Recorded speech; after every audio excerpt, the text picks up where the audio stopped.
Good morning, one and all. Mains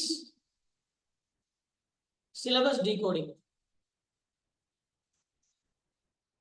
Syllabus decoding அப்படின்றது என்னன்னா பொதுவாகவே சிலபஸ் அப்படின்றது பாத்தீங்கன்னா ஒரு ஃப்ரேம் ஒர்க் தான்.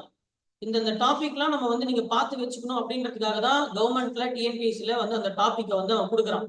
சரிங்களா? அந்த டாபிக்னு எடுத்துட்டோம்னா அந்த டாபிக்குள்ள நிறைய சப் டாபிக்ஸ் இருக்கு. அந்த டாபிக்குள்ள நிறைய சப் டாபிக்ஸ் இருக்கும். அது நம்ம அது என்னன்றது நம்ம தெரிஞ்சுக்கணும். அதுக்கப்புறம் அந்த டாபிக் ஒரு லிமிடேஷன் இருக்கும். அந்த டாபிக் ஒரு லிமிடேஷன் இருக்கும்.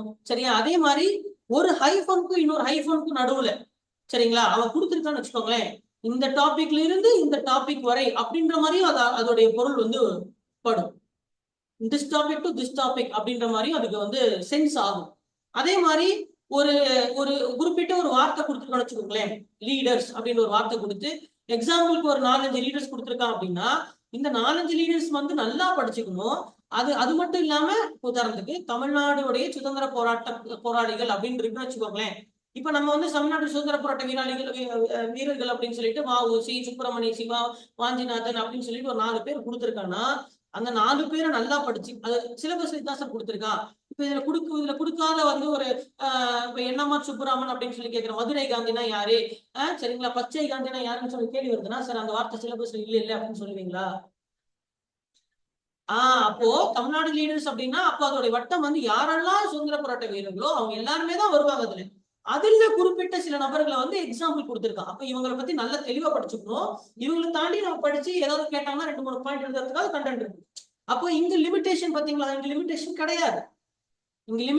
கிடையாது. இப்ப இதுவே ரோபாட்டிக்ஸ் அப்படின்னு ஒரு டாபிக் வந்து வச்சுக்கோங்களேன். ரோபாட்டிக்ஸ் அப்படின்ற டாபிக் வந்துச்சுன்னா இதுக்கு லிமிடேஷன் இருக்கு.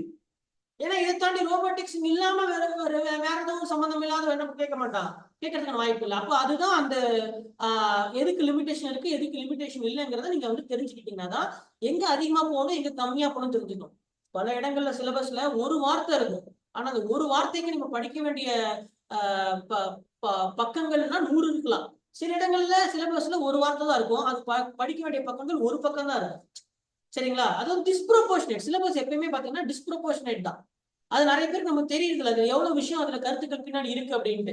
இப்ப தமிழ்நாடு சுதந்திர போராட்ட வீரர்கள் எடுத்துட்டீங்கன்னா அதுக்கு பக்கம் 50 பக்கம் 100 பக்கம் வரும் இல்லையா? என்னப்பா ரோபாட்டிக்ஸ் எடுத்துட்டீங்கன்னா அதுல படிக்க வேண்டிய பக்கமே ஒரு 10 பக்கம் தான் இருக்கு. 10 பக்கம் தான் அதுல படிக்க வேண்டிய சமாச்சாரமே இருக்கு. சரிங்களா? இப்ப இதுவே தமிழ்நாடுடைய இசைக்கருவிகள், தமிழ்நாடு மியூசிக் அப்படின்னு எடுத்துக்கிட்டீங்கன்னா தமிழ்நாடு மியூசிக் சம்பந்தமான ஒரு கேள்விகள் அப்படின்னு பார்க்கும்போது அது ஒரு 10 பேஜஸ் தான் வரும். சரிங்களா? அப்ப திராவிட இயக்கங்கள் அப்படி வந்துச்சுன்னா அதுக்கு 100 பக்கம் வரும். அப்போ எதுக்கு லிமிடேஷன் இருக்கு எதுக்கு லிமிடேஷன் இல்லைங்கிறத நம்ம தெரிஞ்சுக்கணும். அதுக்குதான் சிலபஸ் டீகோடிங் அப்படின்றது நம்ம பாக்குறோம்.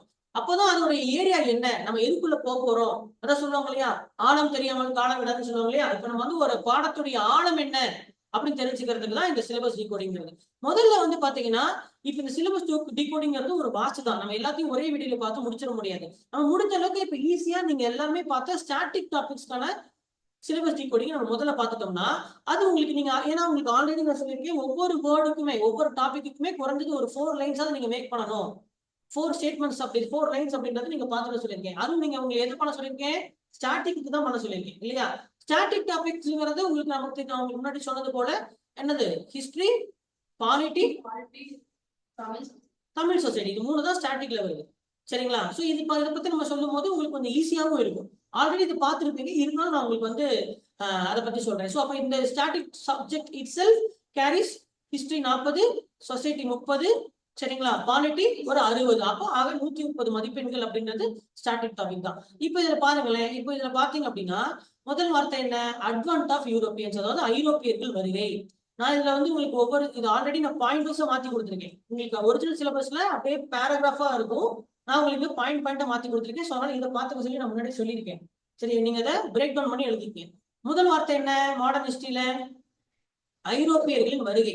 அப்ப ஐரோப்பியர்கள் வருகை அப்படின்னா வருஷம் என்ன, 1498 இருந்து ஸ்டார்ட் ஆகுது இல்லையா? அப்ப யாரு சொல்றோம், போர்ச்சுகீஸ். இதுதான் ஐரோப்பியர்கள் வருகை. அப்போ போர்ச்சுகீஸா இருக்கட்டும், மத்த ஆல் யூரோப்பியன்ஸ், எந்த யூரோப்பியன்ஸா இருந்தாலுமே அவர்களுடைய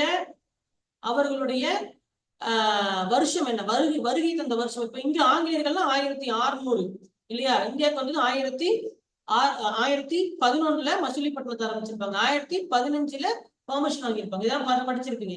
அதே மாதிரி பிரெஞ்சுக்கு அப்போ எந்தெந்த இடத்துல வந்தாங்க, எங்க செட்டில்மெண்ட்ஸ் எங்க பண்ணாங்க, அவங்களுக்குள்ள நடந்த European versus European fights, European versus European, ஐரோப்பியர்களுக்கும் நடந்த சண்டை, இதெல்லாம் நம்ம வந்து படிக்கணும். சரியா? அப்ப முழுக்க ஐரோப்பியன் வருகைனா இதுதான். அப்ப பிளஸ் இதே மாதிரி இதுல எதுக்காக வந்தாங்க, ஓகேவா, எதுக்காக வந்தாங்க, அவங்களுடைய நோக்கம் என்னவா இருந்தது, இதெல்லாம் அடிப்படையான படிக்க வேண்டிய ஏரியா. அடுத்து பாருங்க, அடுத்தது எக்ஸ்பான்ஷன் ஆஃப் பிரிட்டிஷ் ரூல்.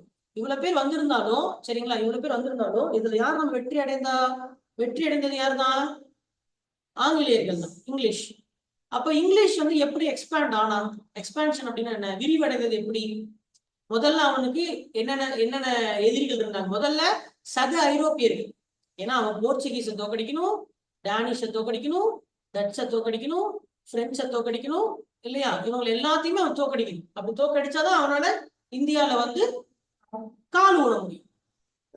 அது அப்ப எப்படி செஞ்சாங்க அதை படிக்கணும், அந்த ஆங்கிள். இது நீங்க ஸ்கூல் புக்ல படிச்சிருக்க மாட்டீங்க, ஏன்னா உங்க ஸ்கூல் புக்ல இது கிடையாது. எப்படி டச்சை தோக்கடிச்சானோ இல்ல எப்படி போர்ச்சுகீஸ் யாராவது வந்தாங்கன்னு இருக்கும், ஆனா எப்படி அவங்க எல்லாத்தையும் வென்றாங்கன்னு இருக்க ஸ்கூல் புக்ல படிச்சிருக்க வாய்ப்பு இல்லை. அப்போ அது நீங்க உங்களுக்கு அவுட் ஆஃப் ஏரியால வருது. சரியா? இது வந்து ஒரு ஸ்டாட்டிக்னாலும் உங்களுக்கு புக்ல கவர் ஆகல, ஏன்னா அது எக்ஸ்பான்ஷன்னா முதல்ல அதுதானே. முதல்ல அவன் சக ஐரோப்பியர்கள் அதை எப்படி வென்றான், முதல் ரூலு.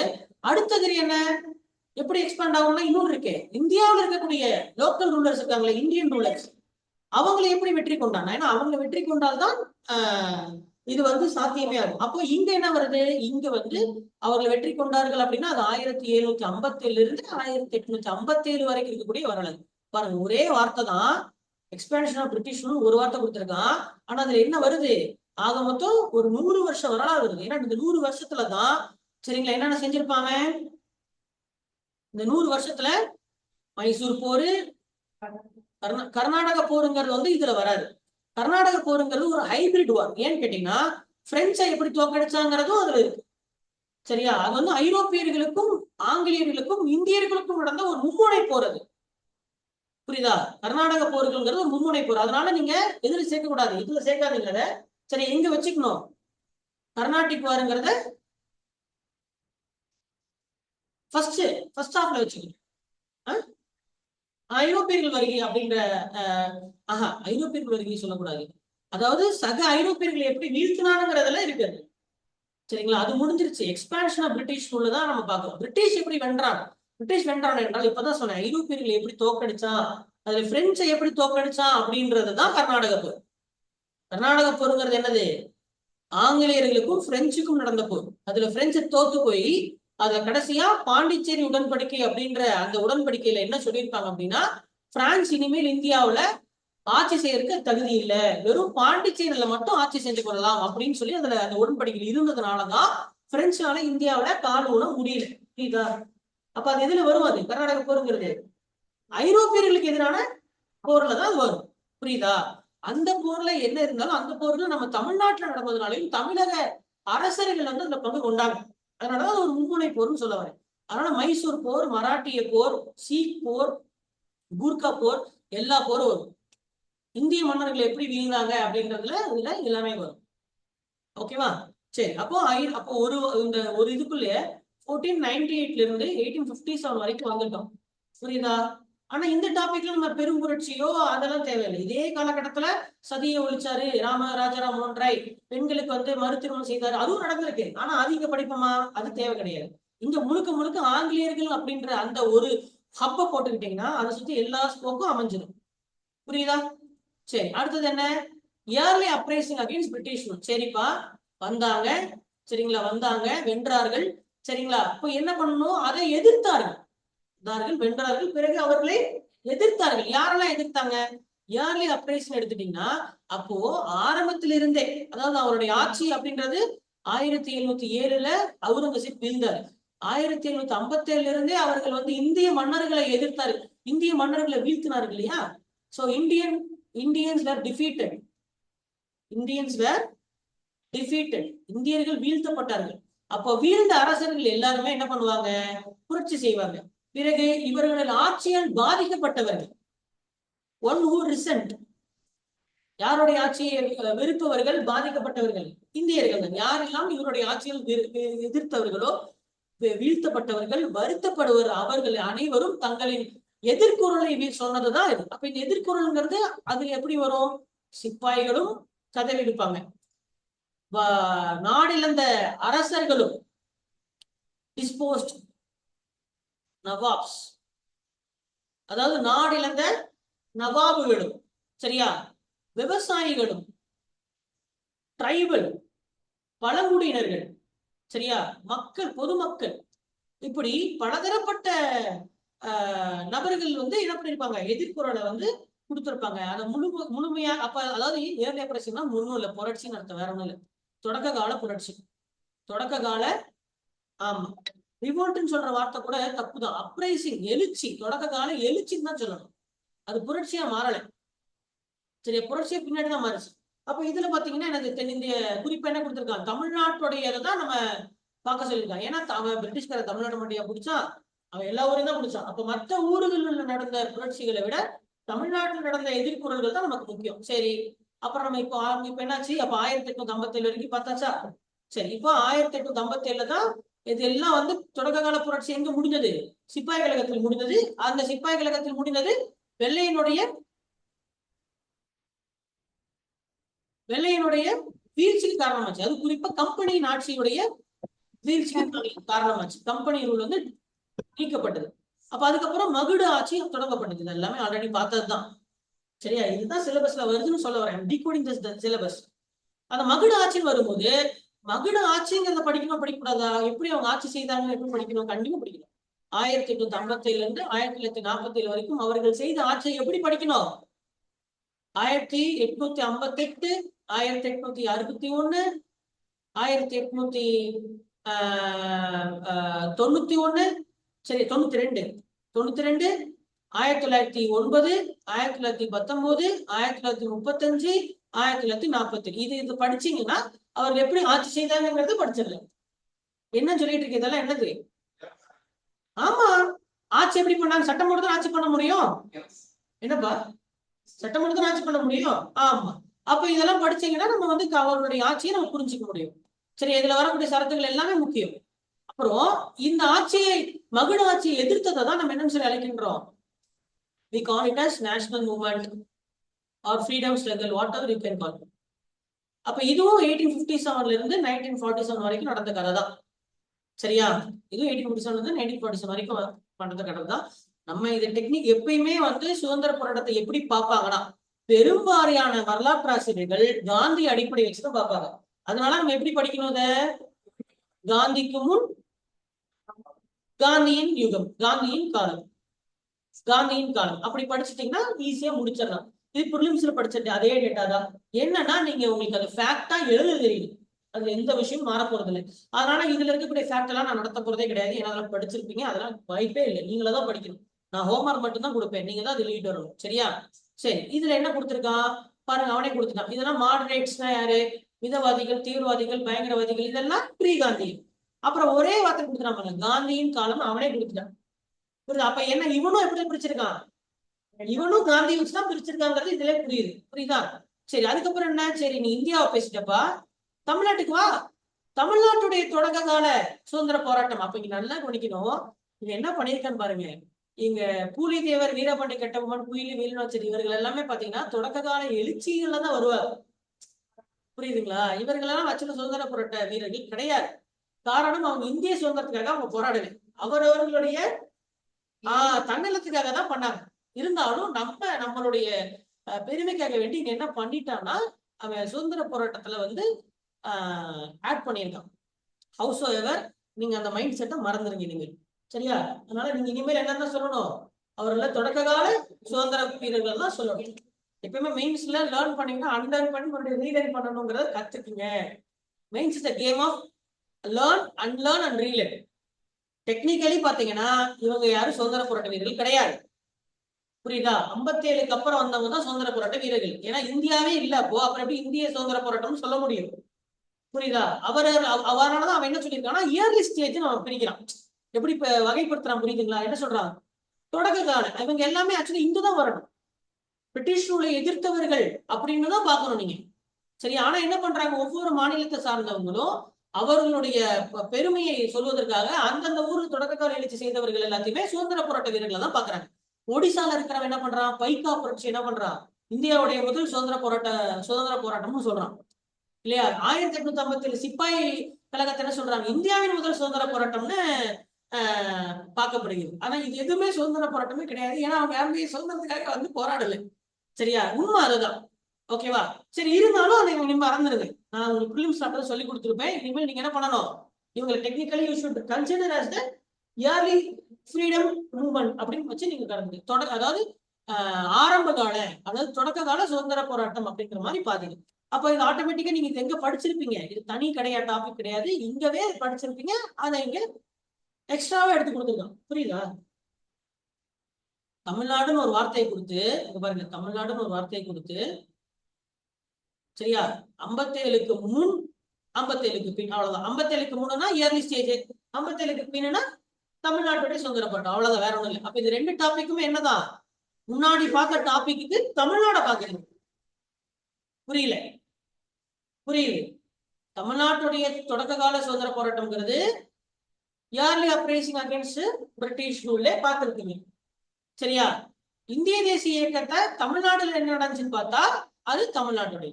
அப்ப நீங்க இங்க எப்படி படிக்கணும்னா, இந்த கான்செப்டை நம்ம ஃபோக்கஸ் பண்ணக்கூடாது. இப்ப இங்க வந்து நம்ம கான்செப்டை பார்த்திருப்போம், மிதவாதிகள் எப்படி போராடினாங்க, தீவிரவாதிகள் எப்படி போராடினாங்கிற கான்செப்ட் படிச்சிருப்போம். ஆனா இங்க என்ன படிக்கணும்னா, நீங்க அந்த தலைவர்களுடைய பேரை படிக்கணும். குறிப்பா இந்த நபர்களை கண்டிப்பா மனப்பாடம் பண்ணிருக்கணும். இப்பவே சொல்லிடுறேன், கேள்வி பெண்கள் அடிப்படையில் தான் கொஸ்டின் நிறைய வரும். சரியா, எப்பயுமே மெயின்ஸ்ல வந்து பாத்தீங்கன்னா நீங்க எல்லாருமே தெரிஞ்ச டாபிக் அவன் ஈஸியா கொடுக்க மாட்டான். எப்படி ப்ரிலிம்ஸ்ல வந்து ஒரு கொஸ்டின் டஃபா கேட்கணும்னா எப்படி கேட்பான், ஆப்ஷனை டஃப் பண்ணுவான், இல்ல கொஸ்டினை பெருசு பண்ணுவான், ஒன்லைனரா கேட்க மாட்டான். மெயின்ஸ் பொறுத்த வரைக்கும் கொஸ்டின் டஃப் பண்ணணும்னா நீங்க அறியாத ஏரியால இருந்து கொஸ்டின் கேட்பேன். ஏன்னா வேற எப்படி டஃப் பண்றது, என்னப்பா கரெக்ட் தானே. அப்போ நீங்க என்ன பண்ணணும்னா தேடி தேடி எல்லார பத்தியும் ஒரு 4-5 பாயிண்டா சொல்ற அளவுக்கு அந்த தலைவர்கள் பேர் எல்லாத்தையும் படிச்சு வச்சுக்கணும். இதுக்கு நான் கம்ப்ளீட் லிஸ்டே கொடுப்பேன். ஒரு 50-60 பேர் இருக்கிறாங்க. சரியா, கம்ப்ளீட் லிஸ்ட கொடுத்துமே அது அந்த ஒரு மெட்டீரியல் படிச்சாலே உங்களுக்கு எல்லாமே கவர் ஆயிடும். இங்க எப்படி படிக்கணும், ஒவ்வொரு தலைவர்களுடைய ஆசிரியர் குறிப்பு, சிம்பிளா சொன்னாங்க.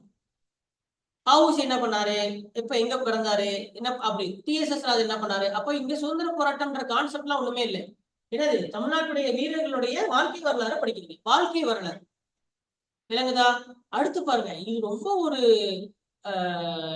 ஆக்சுவலா வந்து வித்தியாசமா நான் பாக்குறேன். இது யூபிஎஸ்சில கூட இப்படி ஒரு வார்த்தை இல்லை. சரிங்களா, என்னன்னு கேட்டீங்கன்னா, சுதந்திர போராட்டம் சொல்றோம்ல, அதுல என்னென்ன வகைகள்லாம் இருக்குன்னு கேட்கறான். ஒரு எனக்கு ரொம்ப நான் ஆச்சரியப்படக்கூடிய, டிஎன்பிசியை பாராட்டக்கூடிய ஒரு ஏரியா. எப்படி எல்லாம் சுதந்திர போராட்டம் இருக்கலாம். ஏன்னா சுதந்திர போராட்டம்ங்கிறது எல்லா விதமான சுதந்திர போராட்டம் இருக்கு. அடிப்படையில் நம்ம இந்திய சுதந்திர போராட்டம்ங்கிறது ஒரு அகிம்சை அடிப்படையிலான ஒரு சுதந்திர போராட்டம், சத்தியாகிரகா அப்படி. நான் உங்களுக்கு பிலிம்ஸ்லேயே சொல்லியிருப்பேன், காந்தியோடைய மேஜிக் என்ன அப்படின்றத சொல்லியிருப்பேன் பிலிம்ஸ்ல. வாட் இஸ் சத்தியாகிரகா அப்படின்றது. இப்போ அமெரிக்காவும் சுதந்திர போராட்டம் தான் பண்ணுச்சு, அமெரிக்கன் ஃப்ரீடம் ஸ்ட்ரகிள்னு சொல்லுவாங்க 1780கள்ல. ஆனா அவன் பண்ணது வந்து ஒரு ஆர்ம்டு ஸ்ட்ரகிள், ஆயுதம் ஏந்திய புரட்சி. இது ஆயுதம் ஏந்திய புரட்சி. அப்போ ஆயுதம் ஏந்தி புரட்சி செய்யறதுல எந்த விளக்கமும் கிடையாது. என்னத்த கத்தி கம்பு கடப்பாறை தூக்கிட்டு கிளம்பி சண்டை போட போறீங்க, அதுல என்ன வகைகள் இருக்கு. ஆனா சத்தியாகிரகான்னு வரும்போது அதுல நிறைய வகைகள் இருக்கு.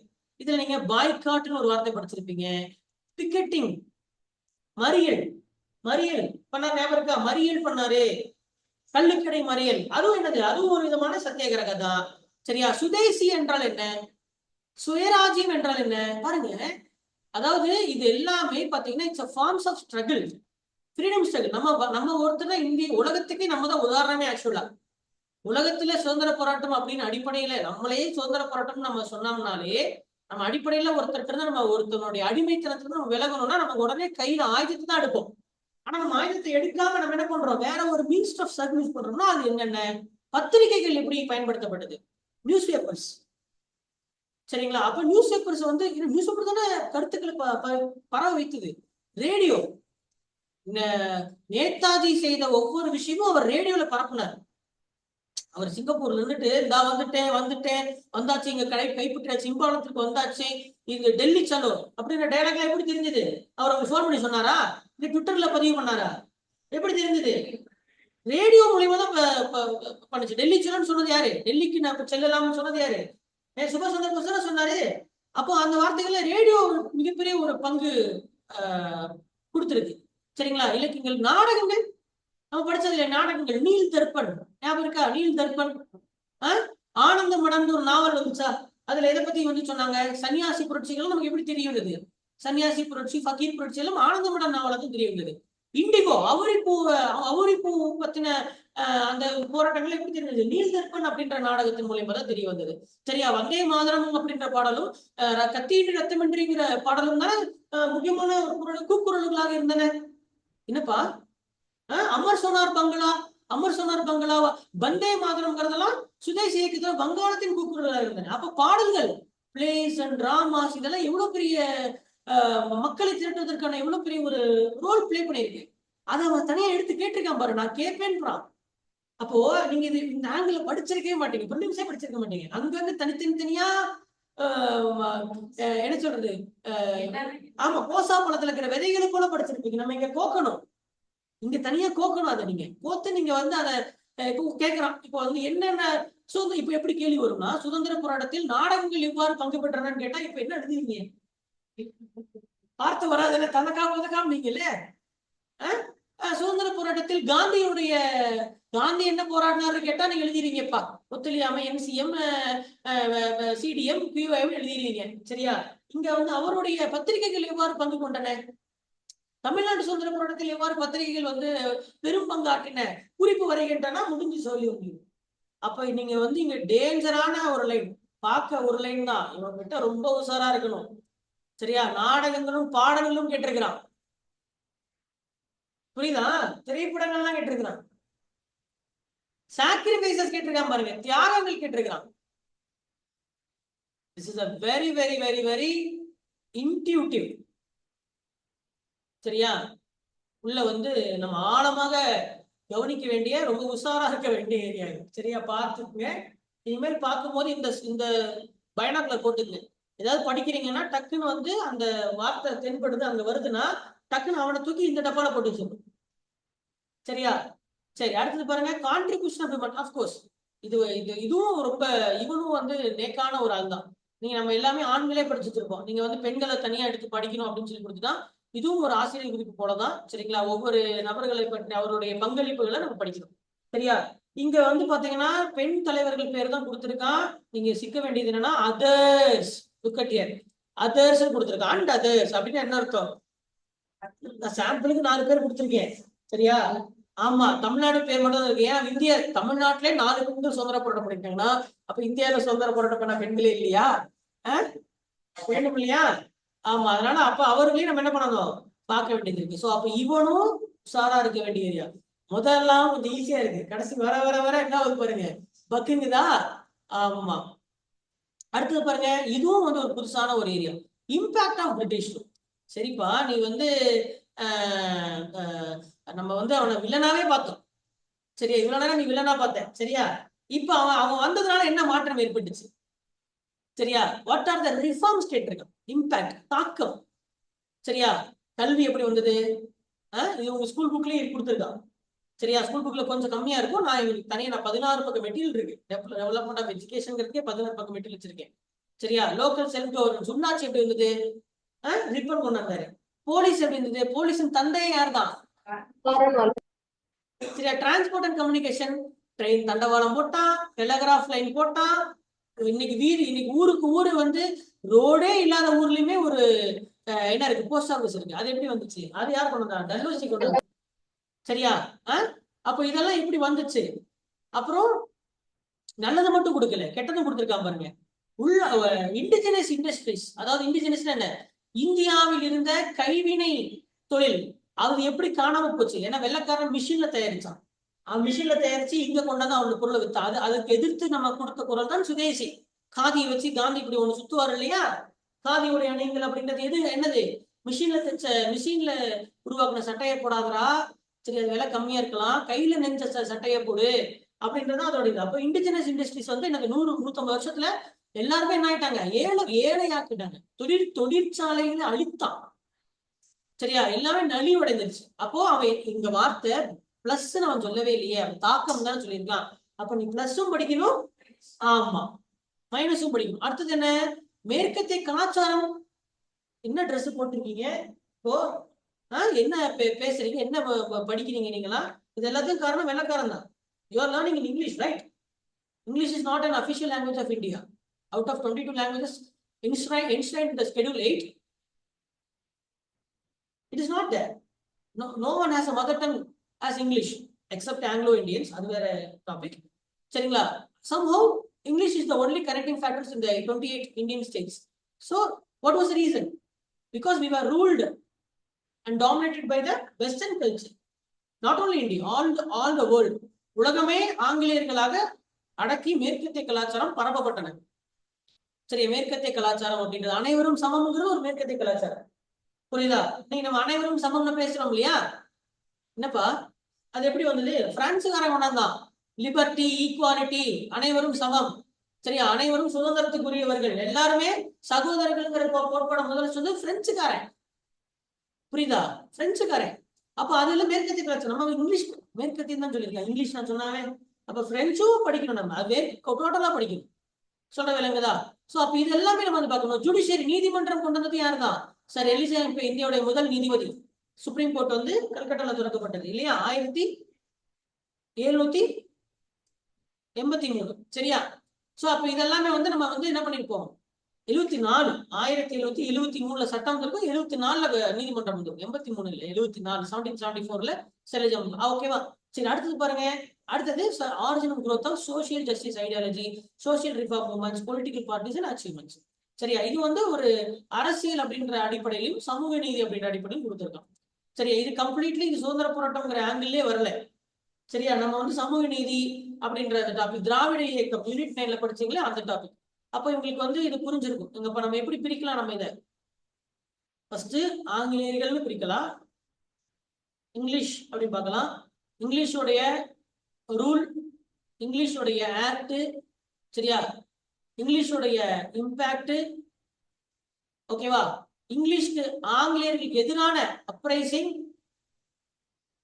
புரியுதா, ஆங்கிலேயர்களுக்கு எதிரான அப்ரைசிங், ஆங்கிலேயர்கள் கொண்டாந்த ரிஃபார்ம்ஸ், சதி ஒழிந்தது வெள்ளக்காரனாலதான், விதவைகள் மறு திருமணம் செய்து கொண்டது அதுவும் வெள்ளக்காரனாலதான். சரியா? அவன் வரலன்னா இதெல்லாம் எதுவுமே நடந்திருக்காது. அப்போ ஆங்கிலேயர்களை வச்சு நம்ம என்ன பண்ணிருக்கோம், ஒரு வட்டத்தை போட்டீங்கன்னா இது ஆங்கிலேயர்களை எதிர்த்த சுதந்திர போராட்டம் அப்படின்றதுல நம்ம தமிழ்நாடு நேஷனல் மூவ்மெண்ட் போட்டீங்கன்னா இதுல என்ன வரும், காந்தியன், ப்ரீ காந்தியன், ப்ரீ காந்தியன். அப்புறம் டைப்ஸ், சுதந்திர போராட்டத்தின் வகைகள், சுதந்திர போராட்டத்தில் பெண்கள், சுதந்திர போராட்டத்தில் தமிழ்நாடு. அப்படிதான் என்னப்பா, ரெண்டே வட்டம் தானே வருது. இது இல்லாம தனியா ஒரு வட்டம் கொடுத்துருக்கான். அது என்ன வட்டம்? சமூக நீதி, சோசியல் ஜஸ்டிஸ் கொடுத்துருக்கான். இது மட்டும் தான் தனி லைன். அப்போ இவ்வளவுதான், மூணே 3 ஆங்கிள் தான். வேற ஏதாவது விட்டுருக்கேன் நான், சொல்லுங்க பாப்போம். ஏதாவது விட்டுருக்கேன் நானு? எல்லாத்தையுமே கவர் பண்ணிட்டேன் தானே? நல்லா பாருங்க. வெள்ளைக்காரனை வச்சு ஒரு வட்டமும், சுதந்திர போராட்டம்ங்கிற வட்டத்திலையும், சமூக நீதிங்கிற வட்டம், 3 வட்டம் தான் இருக்குங்க. உண்மையா இல்லையா? வருஷம் எடுத்துக்கிட்டீங்கன்னா 1498, 1757, 1857, 1947. இதுதான் demarcation. Demarcation. So unit one உங்களுக்கு ஒரு அண்டர்ஸ்டாண்டிங் கிடைச்சிருக்குன்னு நினைக்கிறேன். ஓகேவா? இதுல எதுலாம் நமக்கு வந்து ஸ்கூல் புக்ல இல்லை, ஸ்கூல் புக்லயோ உங்ககிட்ட நீங்க புதுசா ஃபுல்லாமே புதுசா, சார் நான் இது இப்பதான் இது பண்றேன் அப்படின்னா, டைப்ஸ் ஆஃப் ஃப்ரீடம் ஸ்ட்ரகிள் இப்பதான் பண்றீங்க, கரெக்டா? பெண்களின் பங்கு அப்படின்றது கம்ப்ளீட்லி உங்களுக்கு புதுசு. ஓகேவா? அடுத்து மேற்கத்திய கலாச்சாரம், இந்த தாக்கம், இம்பாக்ட் ஆஃப் பிரிட்டிஷ் ரூல் அப்படின்றதும் புதுசு. ஓகேவா? வேற மற்றதெல்லாம் ஓரளவுக்கு இருக்கிறது தான். இந்த 3 ஏரியா தான் உங்களுக்கு டிஃபிகல்ட் ஏரியா. அண்ட் கண்டிப்பா கேள்வி இந்த 3 கேட்பான். சரியா? கண்டிப்பா கேள்வி இந்த 3 இருந்தா கேட்பான். சோ 40 மார்க்ல ஒரு 20 மார்க் கிட்ட இந்த 3 இருந்து வந்துடும். பேலன்ஸ் 20 இதுல இருந்து கேட்கும். அட்வென்ட் ஆஃப் யூரோப்பியன்ல நீங்க அந்த டச் ஸ்பானிஷ் எல்லாம் எப்படி அவங்க டிஃபீட் பண்ணாங்க அது தனியா அவுட் ஆஃப் புக்ல படிக்கணும். அது மெட்டீரியல் மட்டும். ஆமா, இது எல்லாம் மெட்டீரியல் வந்துருமே. யார் சொன்ன மெட்டீரியல் இல்லைன்னு? கிளாஸும் நடக்கும். அது அது புக்ல இல்லைன்னு சொன்னீங்களேன்னு சொன்னாங்க. Okay okay. இல்ல ஒருத்தர் எப்படி அடிச்சுக்கிட்டாங்கிறது அது ஒன்றும் பெரிய இதெல்லாம் இல்லை, 2 பக்கம் தான் அது. சரியா? அது டாபிக் உள்ள இருக்கிற சப் டாபிக். அது நான் இங்க டாபிக் பேசிட்டு இருக்கேன். ஓகே, நீங்க சொல்ல உண்மைதான், இல்லைன்னு சொல்ல. ஓகே, சரியா? சரி, இப்போ இதுல ஏதாவது டவுட் இருக்கா? ம், சரிப்பா.